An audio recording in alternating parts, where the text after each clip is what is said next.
God வை me அப்படி தான் இருந்தது இந்த கேக் ஸ்பஞ்ச் பார்க்கும்போது. 2 கேஜி கேக் வந்து வேஸ்ட் ஆகிடுச்சு. ஸோ செகண்ட் பேட்ச் பண்ண ஸ்டார்ட் பண்ணிவிட்டேன். இது பண்ணும்போது night 11 I think. So second batch பண்ணிவிட்டு மார்னிங் வந்து 8 எந்திரிச்சு கடகடன்னு வந்து ப்ரிப்பேர் பண்ண ஸ்டார்ட் பண்ணிட்டேன். ஸோ கஸ்டமர் வந்து 3 கேஜியில் எக்லெஸ் கேக் தான் கேட்டிருந்தாங்க ஃபர்ஸ்ட் பர்த்டேக்காக. ஸோ ஒயிட் ஃபாரஸ்ட் கேக் தான் நான் ப்ரிப்பேர் பண்ணின்னு இருந்தேன். எக்லெஸ்னாலே எனக்கு கொஞ்சம் கொஞ்சம் மிஸ்டேக் வரும். ஸோ இது தெரிஞ்சது தான். பட் இந்த அளவுக்கு வரும்னு சொல்லி நான் கொஞ்சம் கூட எக்ஸ்பெக்ட் பண்ணலை. 2 கேஜி ஸ்பாஞ்சே வேஸ்ட் ஆகிடுச்சு. பட் நம்ம வந்து அது நினச்சே வந்து ஒர்க் பண்ணாமல் இருக்கக்கூடாது. கொஞ்சம் அப்ஸ் அண்ட் டவுன்ஸ் இருக்கும் தான். ஸோ நானும் வந்து கடகட செகண்ட் பேட்ச் வந்து ஸ்டார்ட் பண்ணிவிட்டு 2 கேஜி அகெயின் பேக் பண்ணிவிட்டு மார்னிங் ஒர்க் ஸ்டார்ட் பண்ணிட்டேன் நான்.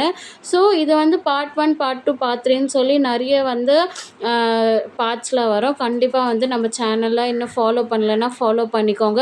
இந்த கேக் பேக் பண்ணும்போது இன்னொன்று ஒரு ட்ராஜடி நடந்தது. பட் தேங்க் காட் நான் கொஞ்சம் வந்து ஸ்மார்ட்லி மூவ் பண்ணதால் இந்த கேக் திருப்பி செகண்ட் பேட்ச் வந்து சேவ் ஆகிடுச்சு. அது என்னன்னு சொல்லி நான் அப்கமிங் வீடியோஸில் ஷேர் பண்ணுறேன். ஸோ நம்ம சேனலை ஃபாலோ பண்ணலன்னா டூ ஃபாலோ. தேங்க்யூ ஃபார் வாட்சிங். பாய்.